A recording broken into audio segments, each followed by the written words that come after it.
sepuh dalam kisah Telaga Rena Mahawijaya, diproduksi oleh Haravana Records.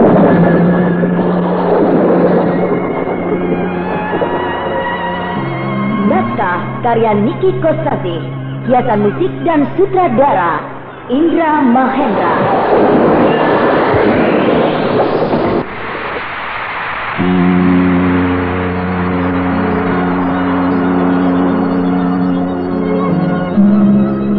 Telaga Rena Mahawijaya.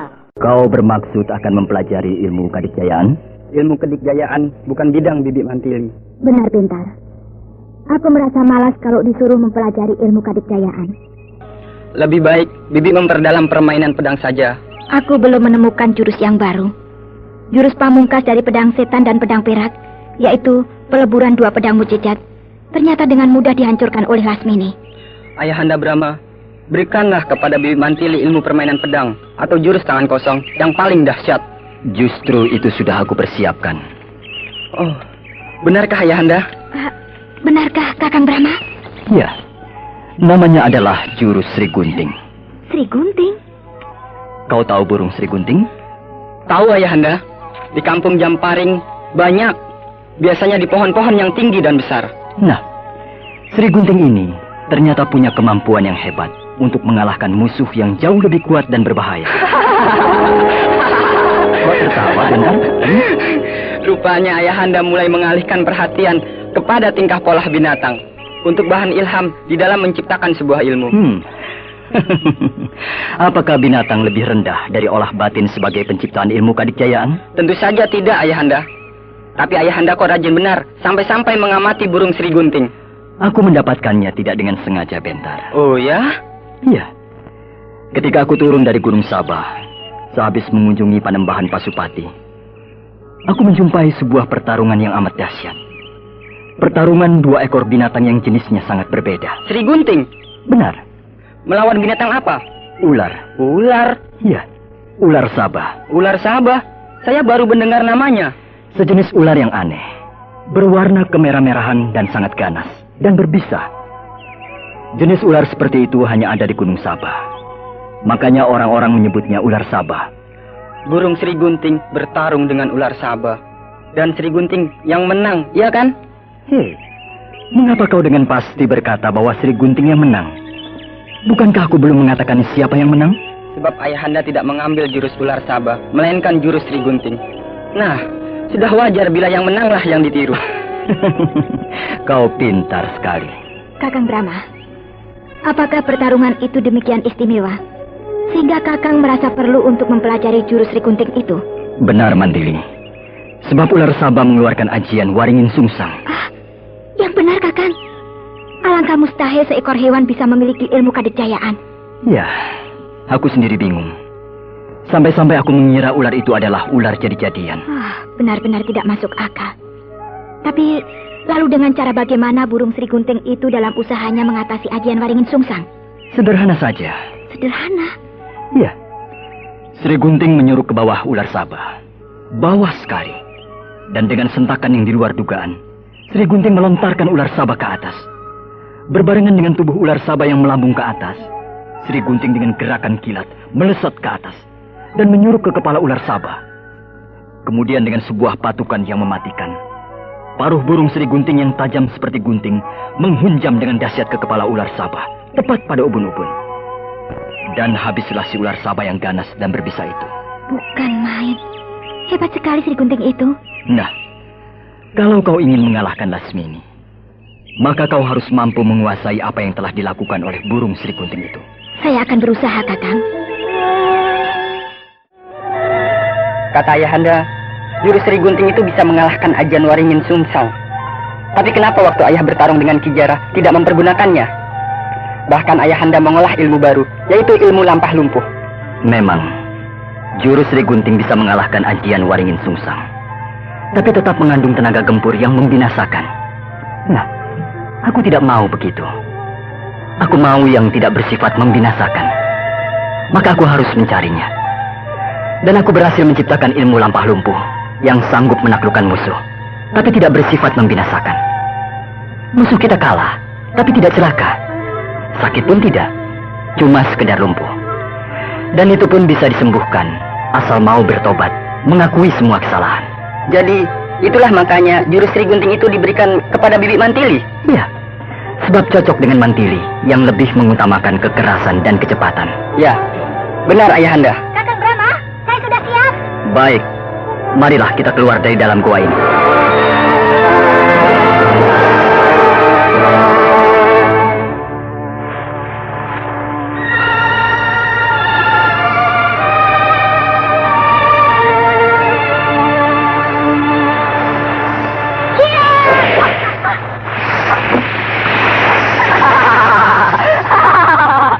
Bibi Mantili tersungkur, mencium tanah. Sulit sekali, Kakang Brahma. Iya, jurus Sri Gunting itu nampaknya sederhana dan mudah ditiru. Tapi sebenarnya sangat sulit. Bukan hanya harus menguasai kecepatannya saja, melainkan ketepatan. Benar, Kakang. Ketika sedang meluncur, dengan sikap tubuh tertelungkup, saya bisa melakukannya. Tapi ketika hampir mengenai tanah, saya harus membalikkan tubuh jadi terlentang. Itulah yang sangat sulit. Saya berkali-kali gagal terus. Padahal, kalau Bibi sedang bertarung di udara, Bibi dengan mudah dapat membalik-balikan tubuh. Meliuk-liuk, tengkurap, terlentang, miring, dan sebagainya. Tapi sekarang kok susah? Soalnya aku harus melakukannya ketika tubuhku hampir menyentuh tanah, Pintar.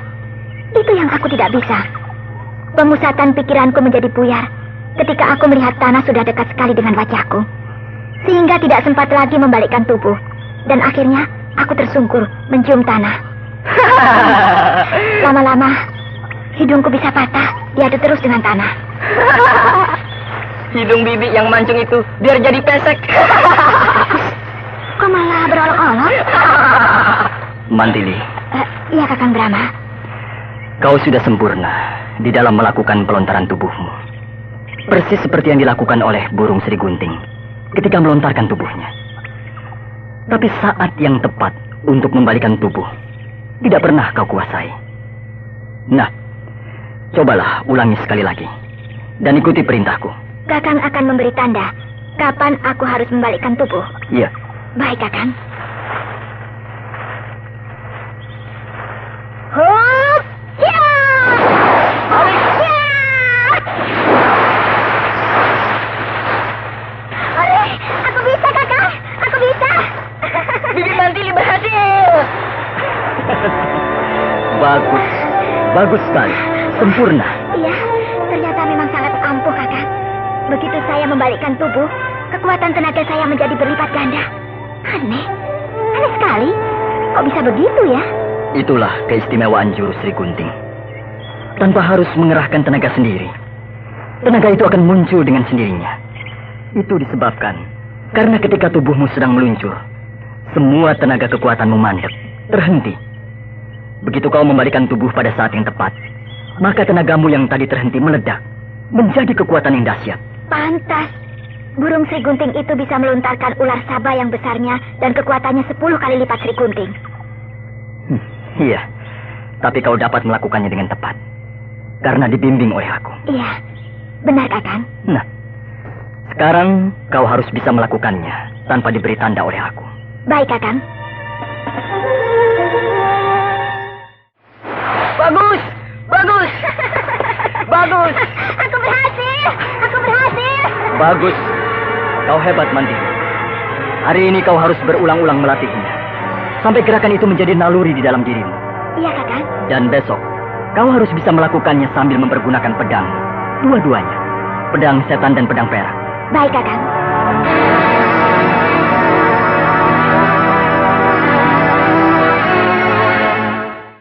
Loh, itu kan Gunung Salak. Gunung yang terpampang di depan kita itu. Iya, Lalu ada apa dengan gunung itu? kita sudah dekat dengan wilayah kerajaan Pajajaran. Oh ya, Kenapa kita kesasar sampai ke sini? mana aku tahu. Aku kan cuma mengikuti langkahmu. Sebab aku sama sekali tidak tahu tentang wilayah Kulon ini. Dulu aku pernah ke Pajajaran, tapi tidak lewat jalan sini. Wah, jadi aku lupa sama sekali. Sebab sudah terlalu lama. Waktu itu, Raden Bentar masih remaja sekali. Wah, sekarang sudah besar. Aku jadi ingat lagi sama Bentar. Tapi aku akui dengan jujur, setelah besar seperti sekarang, Raden Bentar semakin tampan. Aku bisa gila mengingat dia terus. Lama-lama bisa jatuh cinta beneran. Sekarang bagaimana? Mau balik lagi? Kalau aku ingin sekali melihat kerajaan Pajajaran. Iya, baiklah. Daripada berkeliaran tidak menentu, lebih baik bersenang-senang di Pajajaran.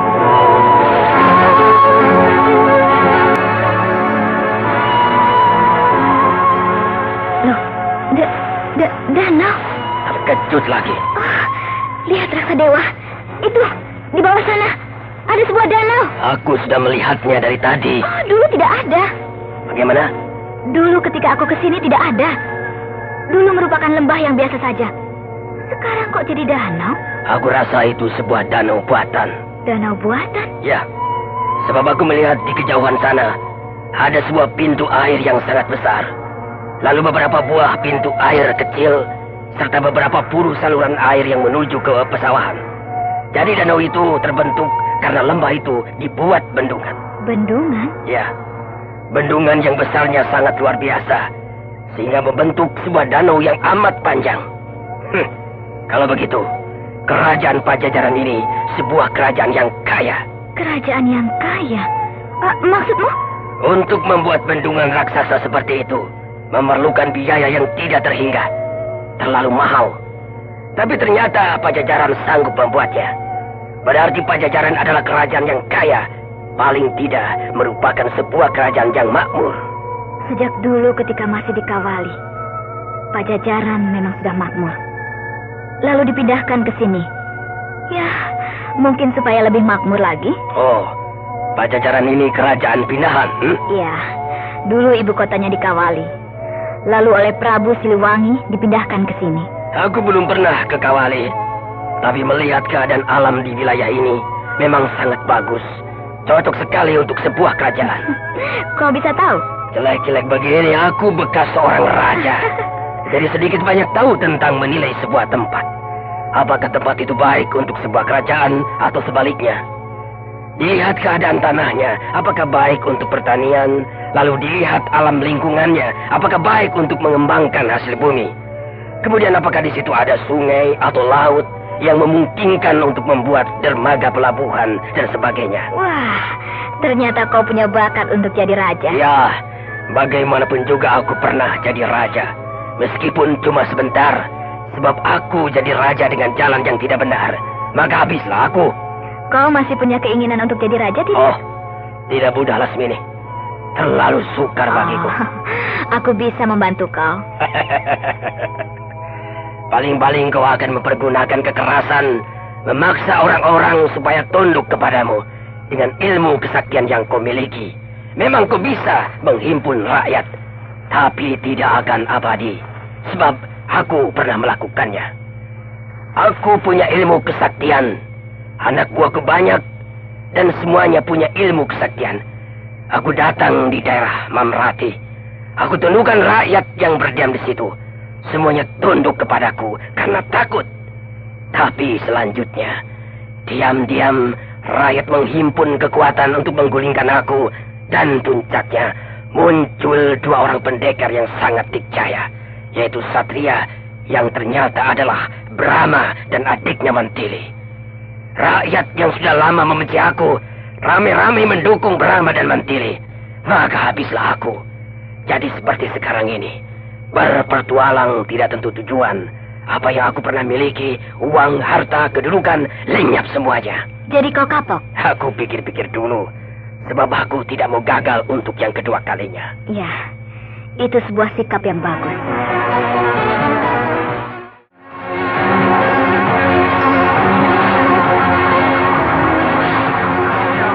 Benar dugaanku. Kerajaan Pajajaran ini sangat makmur. Lihat, rumah-rumah penduduk bagus-bagus, jalan-jalan bersih dan rapi.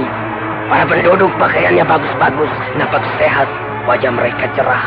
Pertanda dari keadaan sebuah kerajaan yang makmur. Rakyat hidup terjamin. Iya, berubah. Semuanya berubah. Seperti disulap. Maksudmu? Beberapa tahun yang lalu, ketika aku berkunjung ke sini, keadaannya tidak begini. Masih merupakan hamparan hutan pohon paku. Rumah-rumah penduduk masih darurat. Tapi sekarang, menjelma jadi sebuah kota yang padat dan ramai. Bukan main. Cepat sekali berkembangnya ibu kota Pajajaran ini. Itulah yang aku katakan tadi. Kalau tempat yang dipilih untuk mendirikan sebuah kerajaan itu tepat, maka hasilnya akan sangat baik. Seperti ibu kota Pajajaran ini. Ya, mau tidak mau aku harus kagum kepada Prabu Siliwangi yang telah dengan berani memindahkan ibu kota Pajajaran ke sini. Ya, aku harus mencari Basrin. Basrin, temanmu? Bekas pelayanku. Pelayan? Ya, nantilah aku ceritakan kalau sudah bertemu dengan dia. Ya.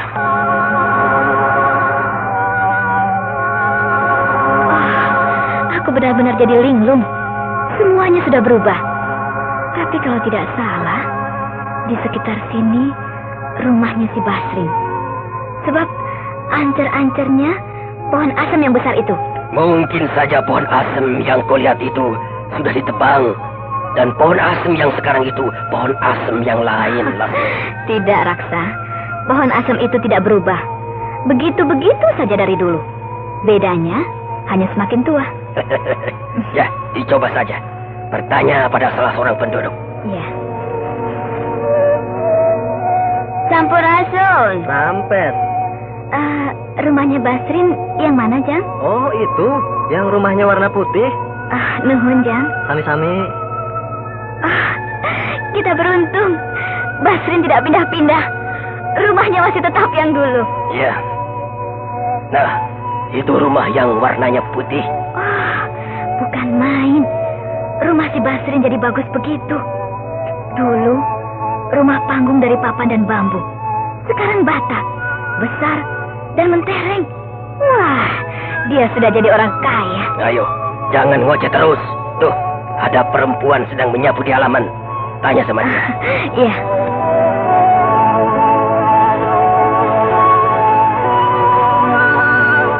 Sampurasun. Rampes. Betul di sini rumahnya Basrin? Oh, betul, Neng. Nyai, istrinya? Iya. Saya Lasmini. Apakah Den Ayu Lasmini? Kamu menyebut aku Den Ayu. Pasti suamimu pernah menceritakan tentang aku. Aduh, Den Ayu Lasmini. Rupanya ini yang sering diceritakan oleh Kang Basrin. Aduh, gelis pisan. Cantik sekali. Ada di rumah? Silakan masuk, Neng. Saya susul Kang Basrin ke pasar ya. Ke pasar? Kang Basrin jualan di pasar, Neng.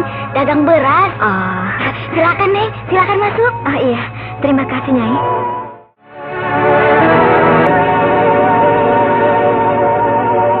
Den Ayu Lasmini. Basrin. Den Ayu. Rasanya seperti mimpi bisa bertemu lagi dengan Den Ayu. Apa kabar, Basri? Baik saja, Den Ayu. Dan Den Ayu sendiri bagaimana? Aku juga baik-baik saja. Aduh, syukurlah. Malah kelihatan sekarang bertambah segar, Den Ayu. Ini teman saya, Raksa Dewa. Bagaimana, Juragan? Terima kasih, Mang. Nyai. Kita kejatuhan bintang ini. Ini tamu besar. Ayo sediakan yang istimewa. Baik, Kang. Kau pintar cari istri, Basrin. Istrimu manis sekali. Orang Jasinga, Den Ayu. Oh ya? Dulu, sebelum saya mangkal di pasar seperti sekarang ini, saya ngider dagang beras keliling. Sampai ke Lewiliang, ke Ciampea, bahkan sampai ke Ciawi. Nah, ketemu si Nyai di Jasinga. Wah, pengalamanmu luas, Basrin. Ya. Kau tekun dan tabah, sehingga kau berhasil jadi pedagang beras yang mapan. Punya rumah yang besar dan bagus, punya istri yang baik, dan anak-anak yang sehat-sehat. Ya, perjuangan, Den Ayu. Aku gembira sekali melihat kau dalam keadaan yang jauh lebih baik. Terima kasih, Den Ayu. Lalu, Den Ayu sendiri bagaimana? Sebab, begini, Den Ayu. Maaf, Den Ayu. Iya? Beberapa hari yang lalu, 1 bulan yang lalu, Kang? Iya, 1 bulan yang lalu, ada orang datang ke sini mencari Den Ayu. Mencari aku? Siapa? Namanya Kijara. Ki Jara. sepuh dalam kisah Telaga Rena Mahawijaya, diproduksi oleh Haravana Records.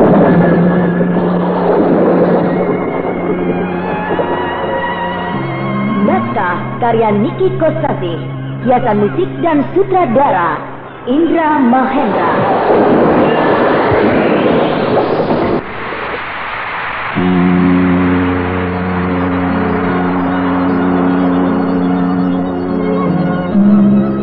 Telaga Rena Mahawijaya.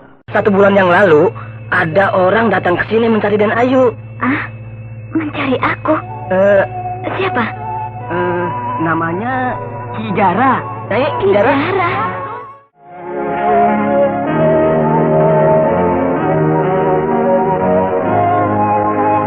Jadi, Kijara datang pula di sini?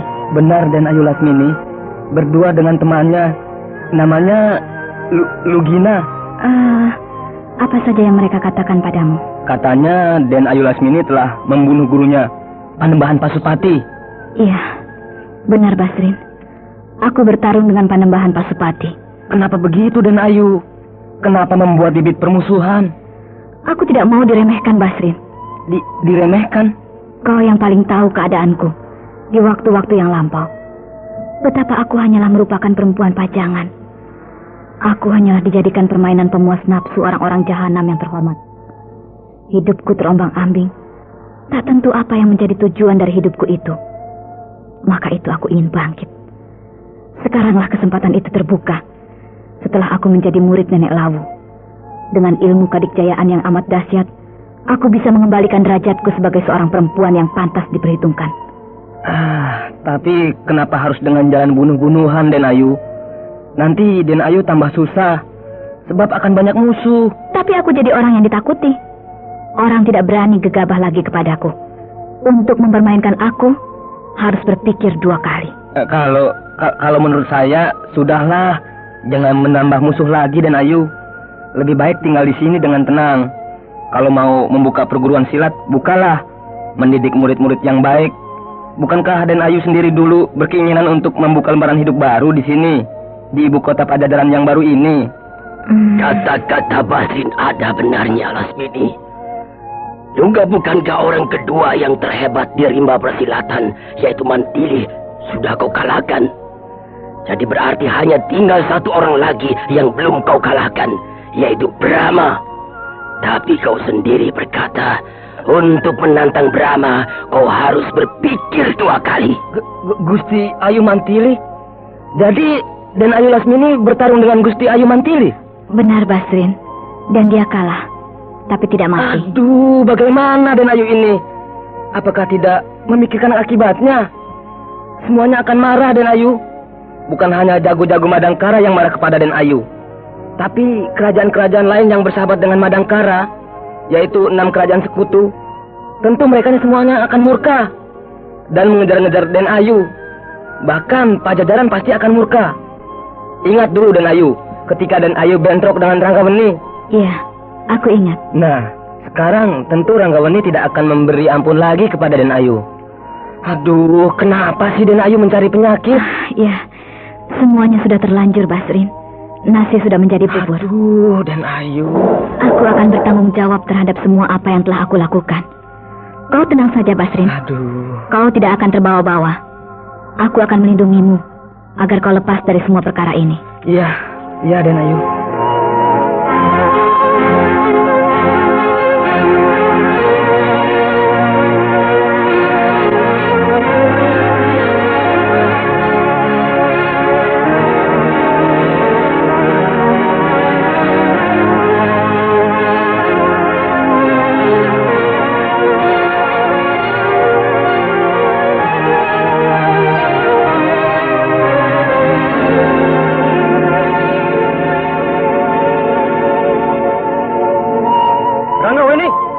Ada apa, Hulu Balang? Saya melihat Lasmini. Apa? Lasmini? Iya, keluar dari rumah si Basrin, seorang pedagang beras di Pasar Ageng. Perempuan perusuh itu muncul lagi. Mau apa dia? Apa lagi yang akan diperbuatnya? Ya, mungkin dia mau bermukim di sini Sebab bukankah dia juga orang Pajajaran? Ya, kalau cuma sekedar begitu tidak apa. Tapi aku bimbang kalau dia mau bikin ribut lagi. Kalau dia bikin onar, kita ringkus saja. Ya. Siaga Paduka Ranggaweni. Ada apa, Tamtama? Di luar ada dua orang Jawara dari Madangkara mohon bertemu dengan Paduka. 2 orang Jawara dari Madangkara. Benar, Paduka. Mereka bernama Atang Subali dan Gatra Denawa. Aha, Atang Subali dan Gatra Denawa. Suruh masuk. Siaga.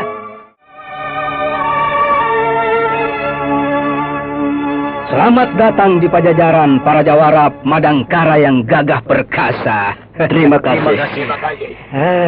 Kami pun senang sekali dapat berjumpa dengan Jawara Pajajaran yang tersohor. Kabar apakah yang saudara berdua bawa dari Madangkara? Kami ditugaskan oleh Patih Gotawa untuk mencari Gusti Ayu Dewi Mantili. Mencari Gusti Ayu Dewi Mantili? Benar.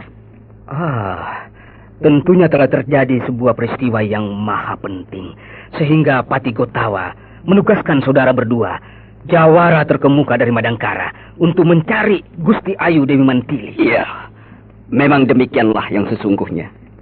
Bila saya boleh tahu, peristiwa apakah yang terjadi dengan Gusti Ayu Mantili? Beliau bentrok dengan musuh lamanya, yaitu Lasmini. Lasmini? Lasmini telah muncul di ibu kota Madangkara, melakukan onar, ditangkap oleh Gusti Ayu Mantili, tetapi melawan. Lalu mereka bertarung. Lasmini melarikan diri, dikejar terus oleh Gusti Ayu Mantili, sampai sekarang belum kembali. Begitu rupanya. Iya. Lalu disusul oleh berita lainnya yang lebih mengejutkan kami semua. Berita apa lagi itu? Entah apa yang terjadi. Yang jelas, Raden Bentar juga pergi mencari Lasmini, dan sampai sekarang belum kembali. Wah. Kenapa jadi begitu? Bahkan Tuanku Brahma juga belum kembali. Beberapa waktu yang lalu, Tuanku Brahma berkunjung ke sini, melihat-lihat bendungan raksasa yang kala itu masih sedang dikerjakan. Ya, kami juga mengetahuinya. Itulah sebabnya kami datang ke sini. Kalau Tuanku Brahma masih berada di sini, syukur-syukur bersama-sama dengan Gusti Ayu Mantili dan Raden Bentar. Saudara Atang Subali, ya, dan saudara Gatra Denawa. Tuanku Brahma tidak lama berada di sini, hanya 3 hari. Setelah itu, kembali lagi ke Madangkara. Ya, bila demikian, tentu beliau tidak pulang ke Madangkara, melainkan pergi ke tempat lain. Aku malah berkeyakinan Tuanku Brahma sudah menemukan Gusti Ayu Mantili dan Raden Bentar. Ya, mudah-mudahan demikian. Itulah yang kami harapkan. Percayalah, Tuanku Brahma seorang tokoh yang mumpuni. Dia lebih tahu daripada kita semua. Benar. Dan ya, kami percaya akan hal itu. Persoalan Gusti Ayu Mantili dengan Raden Bentar tidak perlu lagi dirisaukan. Sebab mereka tentu dalam keadaan yang aman berada dalam lindungan Tuanku Brahma. Jadi sekarang tinggal persoalan Lasmini. Benar, Saudara Ranggaweni, bahwa sebenarnya bukan hanya kami berdua yang ditugaskan mencari Gusti Ayu Mantili dan Lasmini serta Raden Bentar. Ya. Tapi banyak. Semua jago-jago Madangkara turun, disebar ke segala penjuru. Dan kami berdua kebagian tugas mengunjungi Pajajaran ini. Ketahuilah, Saudara Atang Subali dan Saudara Gatra Denawa, bahwa Lasmini ada di sini. Ada di sini? Kabar itu barusan saja kami terima. Dan saya berniat akan mendatangi dia. Tapi mendengar penuturan saudara berdua, saya jadi berubah niat. Apa maksud saudara? Kalau kita menanyai Lasmini, tentu dia akan berbohong. Sekalipun diancam, dia akan ngotot. Karena memang begitulah watak Lasmini. Jadi menurut hemat saya, terlebih dulu kita harus memeriksa Basrin. Basrin? Siapa dia? Bekas pelayannya. Dan juga Lasmini datang ke sini menjumpai Basrin. Nah, kalau Basrin bisa kita tekan dengan sedikit ancaman, tentu dia akan berkata terus terang. Iya. Kami setuju. Apa yang Saudara Ranggaweni anggap baik, baik pula bagi kami. Terima kasih. Purbalang, siaga. bawa si Basrin ke sini. Siaga.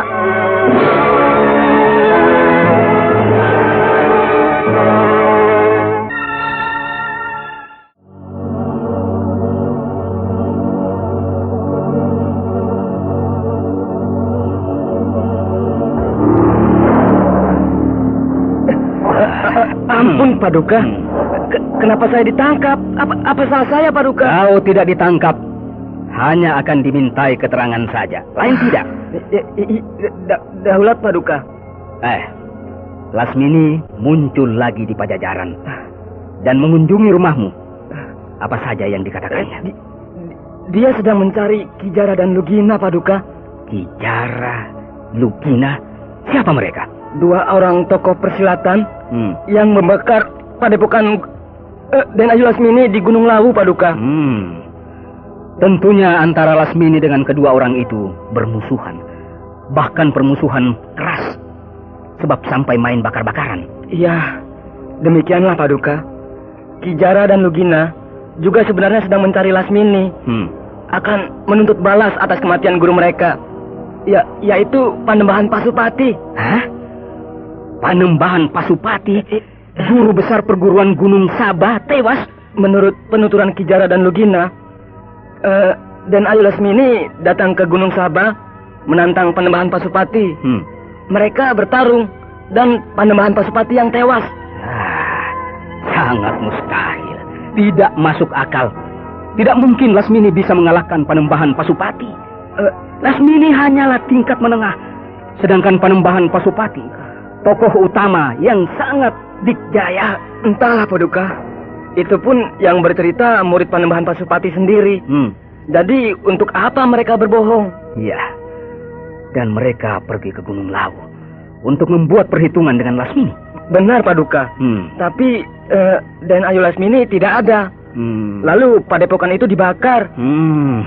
Kalau begitu, Lasmini dan Kijara cari-carian. Artinya mereka itu saling mencari. Iya benar, Paduka. Cari-carian mereka. Dan rupanya Lasmini belum puas. Setelah berhasil mengalahkan Panembahan Pasupati, keinginannya untuk menjadi tokoh nomor 1 semakin menggebu-gebu. Sehingga dengan tanpa perhitungan dia menantang Mantili. Anu, Paduka? Basrin, tidak usah kau tutup-tutupi. Berkatalah terus terang. Lasmini berkata apa tentang keadaan Mantili? Sebab begini, sudah jelas Lasmini bertarung dengan Mantili. Dan Lasmini telah muncul dengan segar bugar, tidak mengalami cedera apapun. Sedangkan Mantili menghilang, sampai sekarang belum kembali ke Madangkara. Jadi mau tidak mau, kami semua mencemaskan nasibnya. Nah, aku harap kau mau menceritakan yang sebenarnya. Ampun, Paduka. Lasmini hanya berkata, Gusti Ayu Dewi Mantili roboh luka parah. Tapi dia tidak tewas. Kemudian dibawa pergi oleh Raden Bentar. Hanya itu, Paduka. Lasmini hanya berkata begitu pada hamba, Paduka. Oh, jagat Dewa Batara. Mendapat ilmu kesaktian dari mana Lasmini sehingga bisa mengalahkan Mantili, seorang tokoh yang tiada bandingannya. Baiklah, Basrin. Terima kasih atas semua keteranganmu. Dan kau boleh pulang. Terima kasih, Paduka Ranggabeni.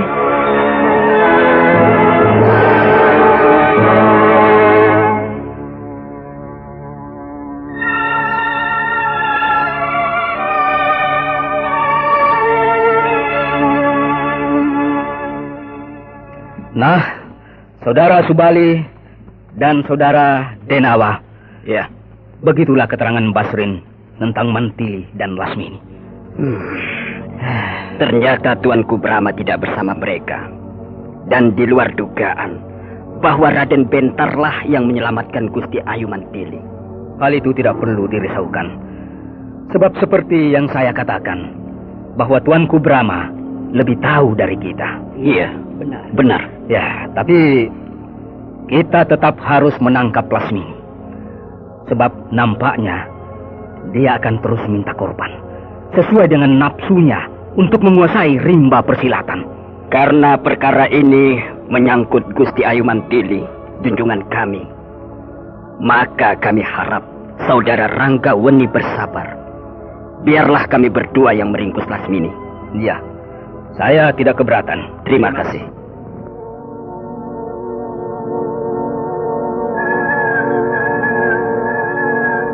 Aku asli orang Pajajaran. Dan sekarang aku melihat keadaan Pajajaran yang begini maju. Aku terharu. Aku ingin tinggal di sini. Aku ingin menderma baktikan hidupku untuk tanah airku Pajajaran. Dan aku ingin mati di sini, di bumi Pajajaran. Tapi, apakah itu mungkin? Sebab keadaan diriku yang terjepit. Dan aku yakin kehadiranku di Pajajaran ini pasti akan sampai ke telinga Rangga Weni. Selanjutnya, dia akan mendatangi aku dan mengusir aku. Sudahlah, daripada pusing, lebih baik kau mencari sebuah tempat yang baru, yang memungkinkan kau tidak dikenal. Di tempat itu kau bisa berbuat apa saja. Apakah mau mendirikan perguruan silat atau mendirikan kerajaan, terserah kau. Iya, tapi di mana? Kalau kau mau, kau bisa bercokol di Pulau Belitung. Kau menyuruh aku membangun kembali bekas sarang gerombolan kau. Gerombolan bajak laut. Aku tidak bermaksud begitu. Aku hanya ingin mengatakan bahwa Pulau Belitung cukup enak. Kalau kita pintar, kita bisa membuat tempat itu menjadi maju. Siapa tahu bisa seperti jadi Malaka. Kau mau meniru para meswara? Kau tahu? Aku pernah ke kerajaan Malaka. Bahkan berjumpa dengan Sultan para meswara. Dan bercakap-cakap dengan dia. Aku tidak mengira kau pernah melakukan perjalanan laut yang sangat jauh. Ya, sebuah pengalaman yang amat berharga. Nah, Sultan Parameswara adalah seorang pelarian juga, berasal dari Palembang. Ya, aku tahu. Sampai-sampai dia berani menuntut Palembang sebagai wilayah kekuasaannya. Sebab dia memang bekas penguasa di Palembang. Bahkan aku sendiri yang diutus pergi ke Palembang. Oh, benarkah? Iya. Tapi Sultan Parameswara hatinya jadi ciut. Sebab Liang Taoming, penguasa Palembang, melaporkannya ke Majapahit. Majapahit marah akan menggempur Malaka. Buru-buru Sultan Parameswara membatalkan tuntutannya. Wah, sama sekali aku tidak menduga kalau kau mengenal Sultan Parameswara secara mendalam. Ya, pengalaman yang cukup mengesankan. Nah, tentu kau bisa meniru Sultan Parameswara yang membuat Malaka yang tadinya hanya merupakan sebuah kampung nelayan yang kecil bisa jadi sebuah kerajaan yang besar. Atau bahkan kau bisa minta bantuan kepadanya agar Pulau Belitung menjadi aman sebab berada dalam lindungan kerajaan Malaka. Ya, nanti aku pikirkan. Ada orang di atas genteng. Ya, aku mendengar langkah mereka yang halus. 2 orang. Ya, 2 orang. Hei, siapa itu di atas?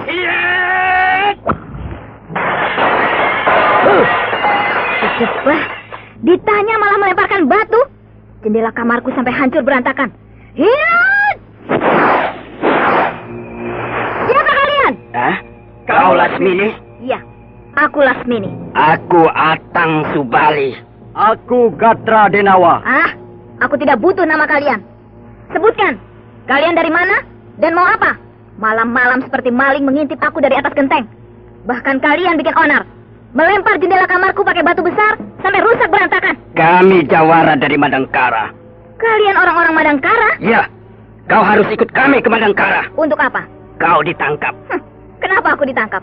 Sebab kau melukai Gusti Ayu Mantili. Lebih baik kalian pulang saja. Kembali ke Madangkara. Keparat. Meskipun kalian Jawara, tidak ada artinya bagiku. Kalian bukan tandingan aku. Mantili yang jauh lebih tinggi dari kalian, aku hancurkan. Berdebah. Kau belum tahu tedak jago-jago Madangkara.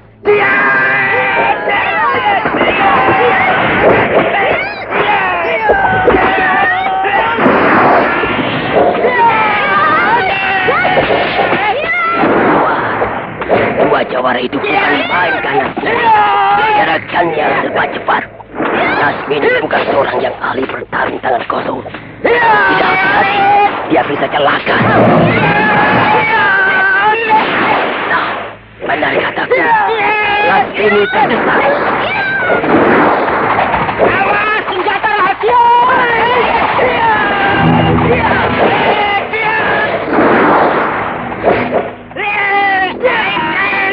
Bunga anggrek! Ya, bunga anggrek dijadikan senjata rahasia.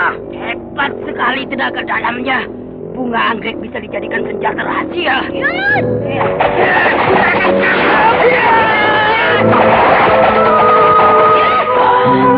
Kedua jawara itu mulai mempergunakan senjata. Dan senjata mereka ternyata cambuk. Bukan main. Suara cambuk itu meledak-ledak keras sekali. Memekakan telinga. Gerakan bunga anggrek yang dilontarkan Lasmini. Semuanya rontok. Dibabat oleh cambuk jawara Madangkara.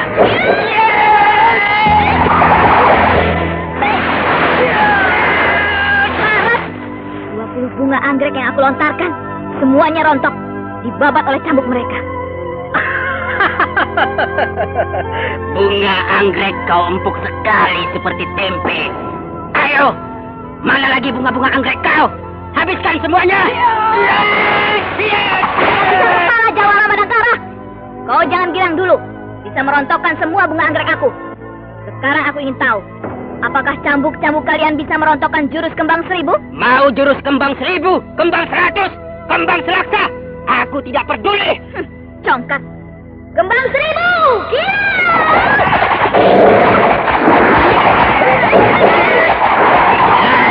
Ratusan bunga anggrek seperti gerombolan tahun menyerbu kita dari segala arah. Lasmini mengeluarkan jurus kembang 1000. Beratus-ratus bunga anggrek berluncuran berdengung-dengung karena gerombolan tabur menyerbu dari segala arah. Dan gerombolan itu mulai panik. Permainan cambuk mereka mulai kacau, menahan gempuran bunga anggrek yang menguru mereka.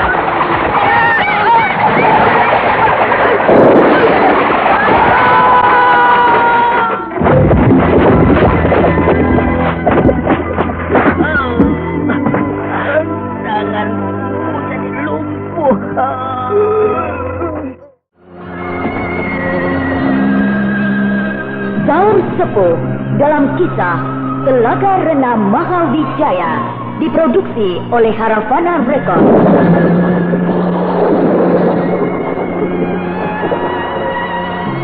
Naskah karya Niki Kosasih, hiasan musik dan sutradara Indra Mahendra.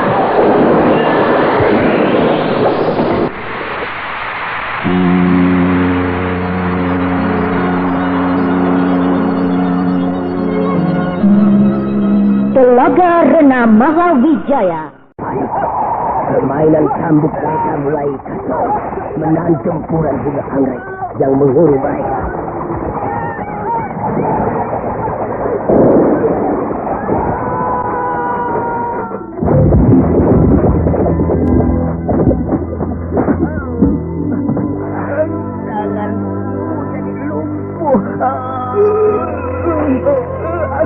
Kenapa bau? Jurus kembang 1000 itu memang dahsyat.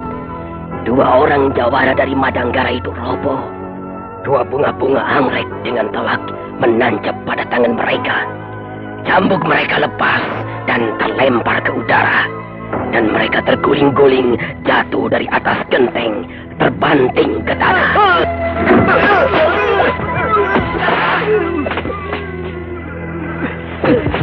Dua orang jawara dari Madangkara terkapar di tanah, merintih-rintih. Tamatlah riwayat kalian. Lasmini, mereka jangan dibunuh. Kau jangan menambah bibit permusuhan dengan orang-orang Madangkara. Diam kau raksa dewa.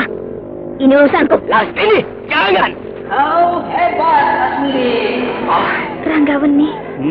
itukah yang bernama Ranggaweni? Rupanya sejak tadi dia memperhatikan pertarungan. Ranggaweni, kau mau apa? Kau harus mempertanggungjawabkan perbuatanmu mencederai Mantili. Kau tahu? Berita itu sudah tersebar luas. Dan kau sekarang sedang menjadi incaran para tokoh-tokoh utama rimba persilatan. Aku tidak peduli. Semuanya akan aku tumpas. Akulah tokoh nomor 1. Sekarang kau mau apa? Kau menantang aku? Dulu aku kalah oleh kau. Tapi sekarang, jangan harap. Kau bukan apa-apa bagiku. Oh, begitu. Maju kau, Ranggawani. Gila.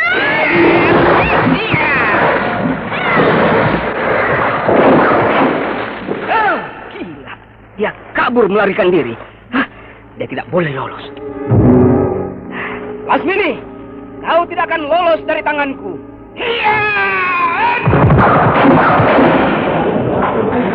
Pasukan, kejar!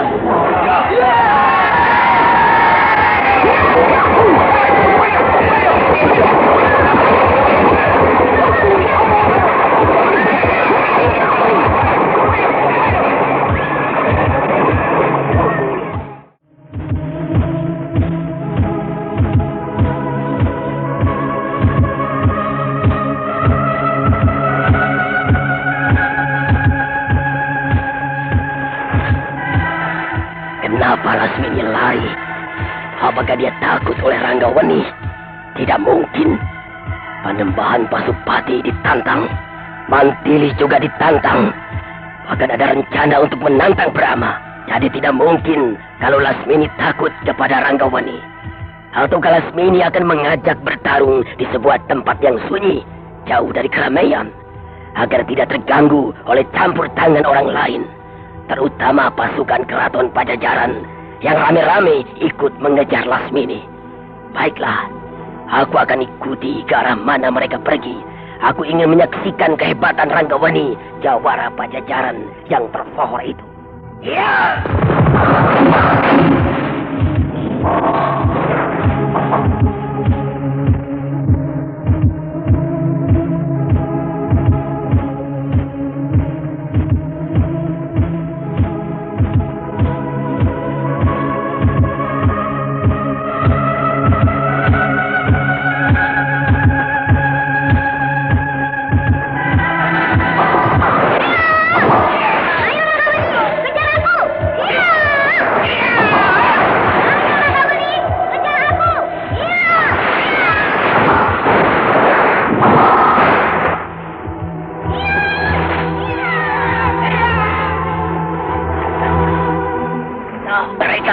Lasmini dan Ranggawani kejar-kejaran.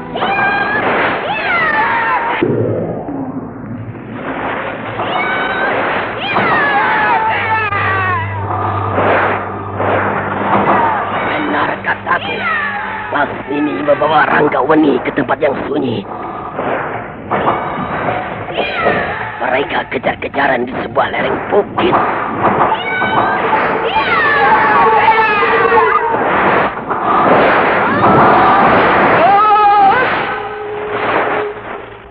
Cukup, Ranggawani.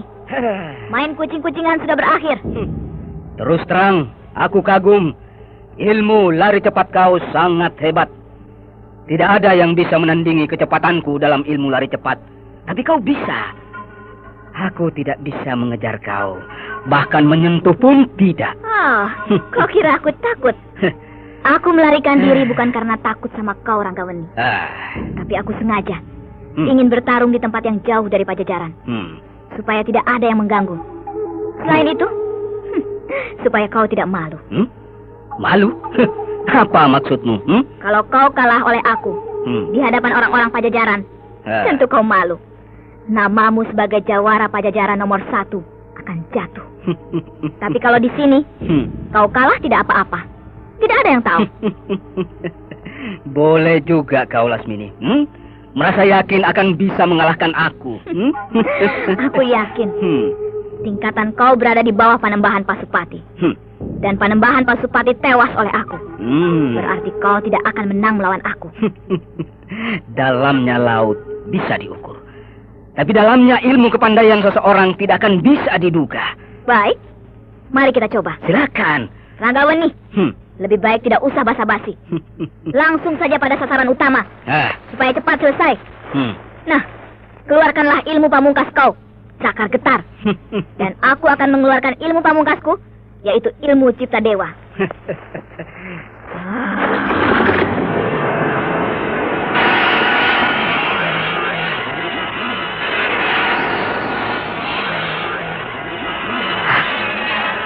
Ilmu apa itu? Oh, suaranya mengerikan. Bulu-bulu kudukku berdiri. Bahaya. Pasti ilmu setan. Baik, aku harus menangkalnya dengan cakar getar.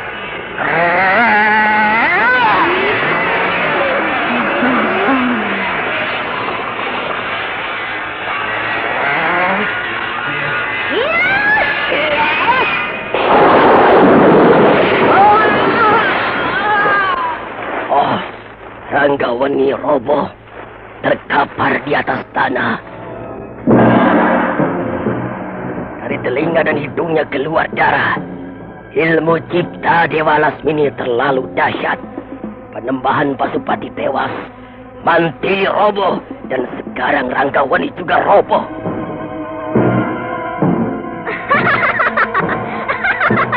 Ranggaweni, jawara pajajaran yang termasyur, roboh. Sekarang kau baru tahu siapa Lasmini. Akulah yang paling dijaya di kolong jagat.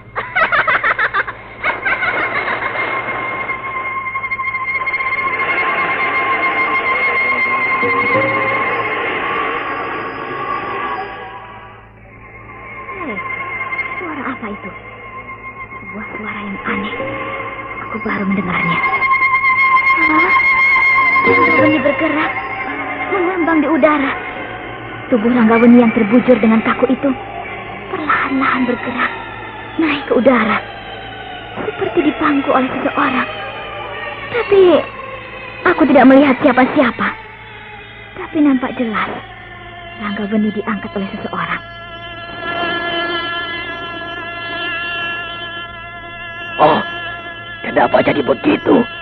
Ranggaweni tetap diam, tidak bergerak-gerak. Membujur dengan kaku. Tapi kenapa tiba-tiba terangkat ke atas dan mengambang di udara? Pasti ada yang menggendong tubuh Ranggaweni. Tapi orang itu tidak memperlihatkan diri. Gawat, orang itu tentu seorang yang sakti mantraguna. Perlihatkan dirimu. Kalau kau berniat menolong Ranggaweni, bersikaplah jantan. Tidak usah sembunyi-sembunyi. Apakah kau mau menakut-nakuti aku? Atau kau sendiri yang takut? Sehingga kau tidak mau menampakkan diri. Cepat, perlihatkanlah dirimu. Kau ingin melihat wujud?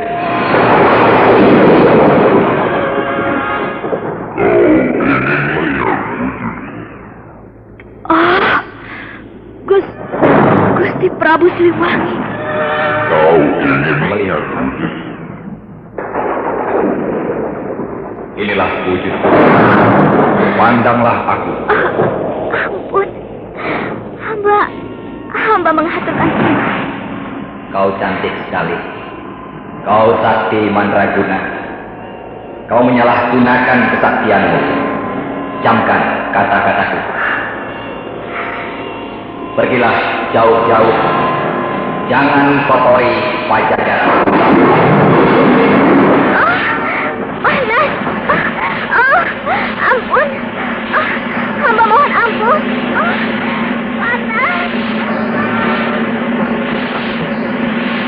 Oh, dari kedua matanya Prabu Siliwangi memancar sebuah sinar berwarna ungu.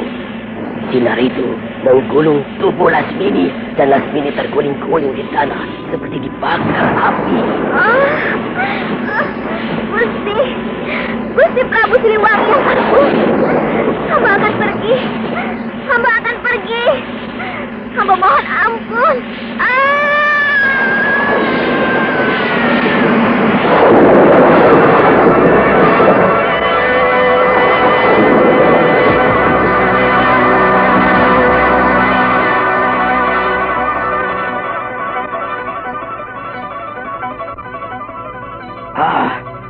Lasmini kabur melarikan diri. Dan Prabu Siliwangi juga menghilang kembali. Juga Ranggaweni yang dipangku oleh kedua tangannya ikut menghilang. Kejadian barusan itu sungguh menakjubkan. Prabu Siliwangi itu apakah seorang manusia atau dewa? Terlalu sakti.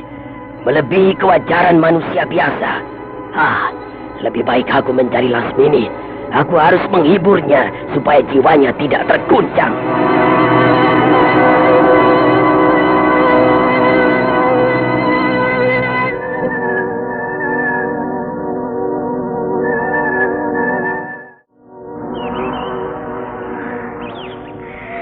Untung Prabu Siliwangi masih baik hati padaku. Kalau tidak, aku sudah jadi abu atau arang, hangus dibakar oleh sinar mujizat yang terpancar dari kedua matanya. Lasmini! Raksa Dewa! Kau tidak apa-apa, Lasmini. Hampir aku mengalami guncangan jiwa. Tapi sekarang aku sudah tenang. Kalau kau tidak menyebut beliau Prabu Siliwangi, aku tidak akan tahu yang menolong Ranggaweni itu Prabu Siliwangi. Habislah aku. Kau belum habis, Lasmini. Bahkan sebaliknya, namamu semakin termasyhur. Kau semakin menggegerkan dunia persilatan. Kau sudah mengalahkan 3 orang tokoh paling utama, Panembahan Pasupati, Mantili, dan Ranggaweni. Maka namamu sudah menggetarkan hati setiap tokoh utama lainnya. Mereka akan membicarakanmu. Kau akan jadi gunjingan. Kau akan jadi buah bibir. Sekaligus kau akan ditakuti. Setiap orang akan gentar bila namamu disebut. Raksa Dewa, bukan itu yang aku maksudkan. Maksudmu? Sebagai bangsa Pajajaran, riwayatku sudah tamat. Kau dengar sabda Prabu Siliwangi? Jangan mengotori Pajajaran. Pergilah jauh-jauh. Ya, memang apa mau dikata, yang bersabda adalah Raja Pajajaran sendiri, Prabu Siliwangi. Iya, itulah. Aku sedih. Tapi sebenarnya ada kata-kata Prabu Siliwangi yang lebih penting untuk kau ingat, yaitu kau cantik sekali, kau sakti madraguna. Kau menyalahgunakan ilmu kesaktian. Camkan kata-kataku. Iya, memang demikian. Aku benar-benar menyalahgunakan ilmu kesaktian. Aku jadi teringat kata-kata Brahma. Brahma? Iya, di atas kapal layar yang membawa aku dan Brahma serta Jamali pulang dari kerajaan Malaka menuju ke Jambi. Brahma berkata kepadaku, siapapun akan bisa menguasai ilmu kadikjayaan, tapi mempergunakannya secara tepat, tidak semua orang bisa.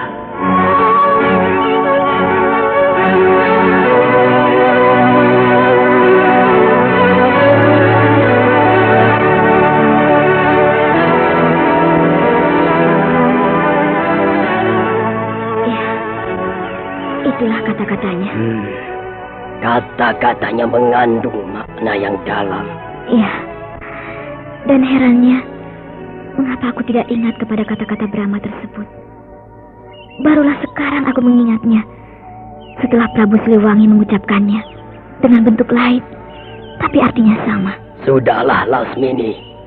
Lebih baik sampai di sini saja petualanganmu di wilayah Kulon ini. Marilah kita pergi ke Pulau Belitung untuk membuka lembaran baru. Apakah sudah saatnya aku harus meninggalkan semua yang pernah aku dapat?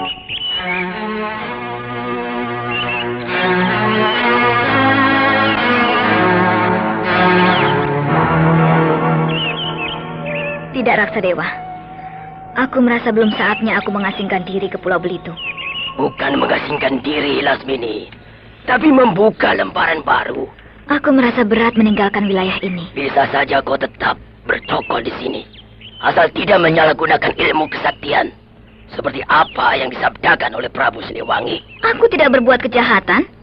Aku hanya menantang jago-jago rimba persilatan untuk saling menjajal ilmu kedikjayaannya. Nah, berarti aku tidak menyalahgunakan ilmu kesaktian, ya kan? Tetap salah, Lasmini. Sebab ilmu kesaktian bukan untuk gagah-gagahan, tapi untuk dipakai membasmi kejahatan dan menegakkan keadilan dan kebenaran.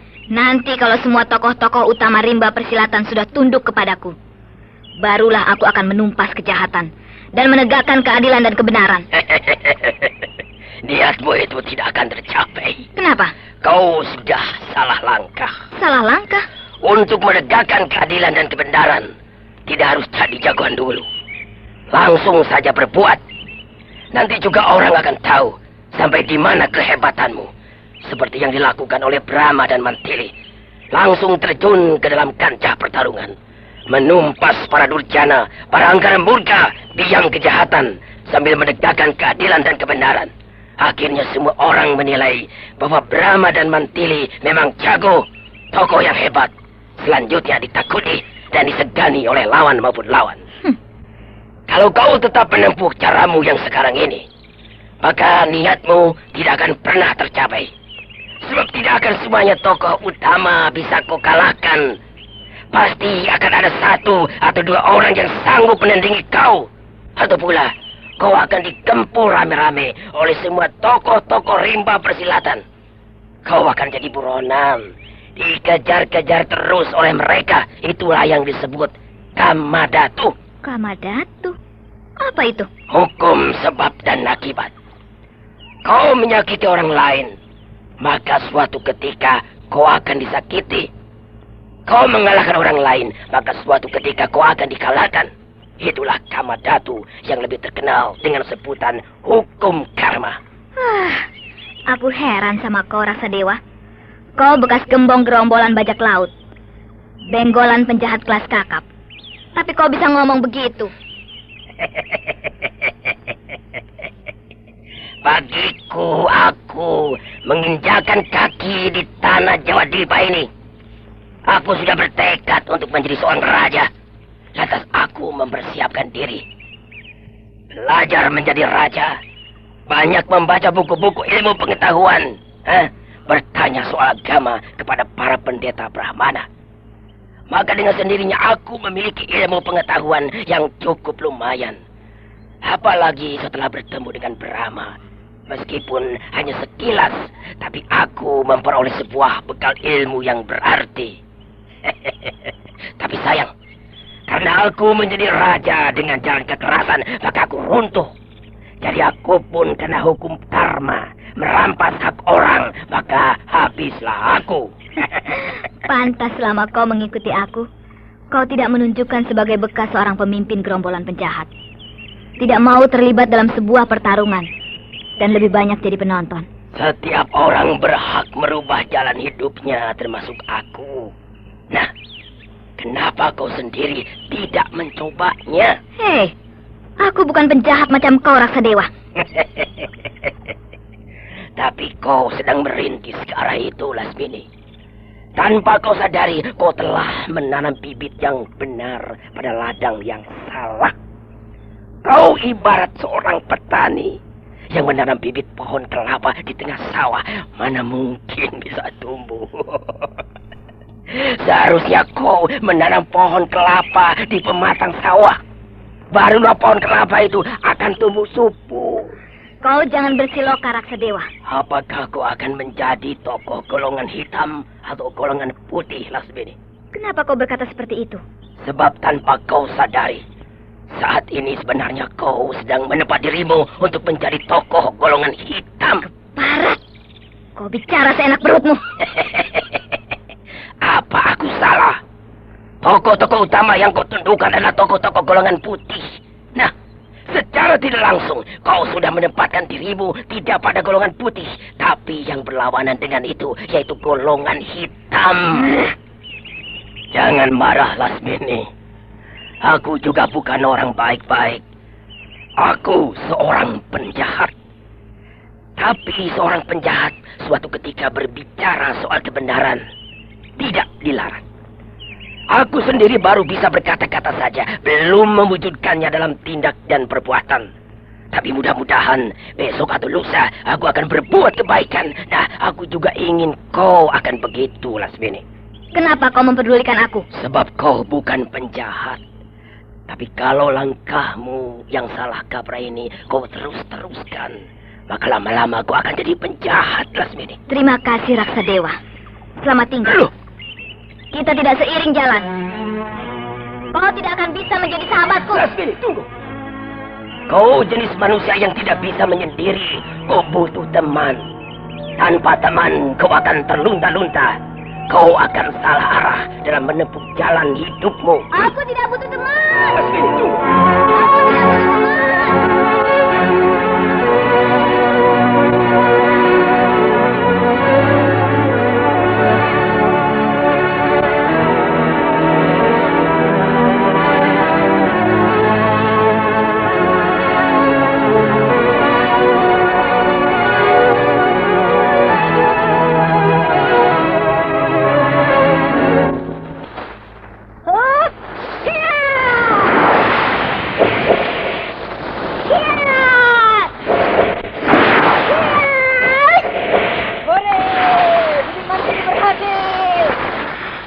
Bagaimana Kakang Brahma?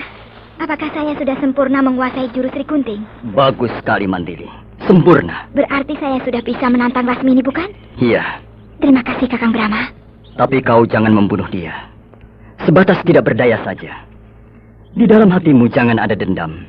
Sebab dendam itu adalah dosa. Iya Kakang. Di hatimu hanya ada satu niat. Yaitu memberikan pelajaran pada Lasmini. Sekaligus peringatan bahwa nafsu gilanya untuk menjagoi rimba persilatan adalah salah. Sebab di kolong jagat ini tidak ada jago, tidak ada juara, tidak ada tokoh nomor satu. Sebab yang nomor satu adalah yang maha kuasa. Iya Kakang. Ayahanda Brahma, Iya, ada apa Bentar? untuk bisa menguasai ajian serat jiwa, dibutuhkan waktu yang lama. Begitu pula ajian waringin sungsang, apalagi ilmu lampah lumpuh. Tapi kenapa Lasmini bisa menguasai ketiga-tiganya dalam waktu singkat? Bahkan bisa menggabungkannya menjadi sebuah ilmu baru yang amat dahsyat. Yang dipelajari oleh Lasmini bukan ilmunya, tapi intisarinya. Intisarinya, Secara garis besar. garis besar. Iya. Diambil pokok-pokoknya saja. Yang diolah hanya garis besarnya saja. Jadi tidak menyeluruh secara utuh. Maka itu bisa cepat. Tapi tidak sempurna. Itulah makanya hasilnya tidak sempurna juga.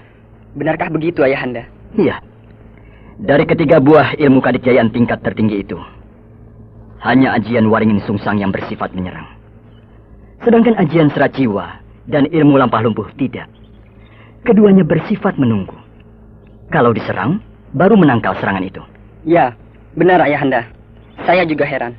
Waktu Lasmini mengerahkan ajian serat jiwa, kenapa dia menyerang Bibi Mantili? Begitu juga waktu dia mengerahkan ilmu lampah lumpuh, menyerang Bibi Mantili. Saya juga heran, apakah Lasmini mempergunakan ajian serat jiwa yang lain, atau ilmu lampah lumpuh yang lain?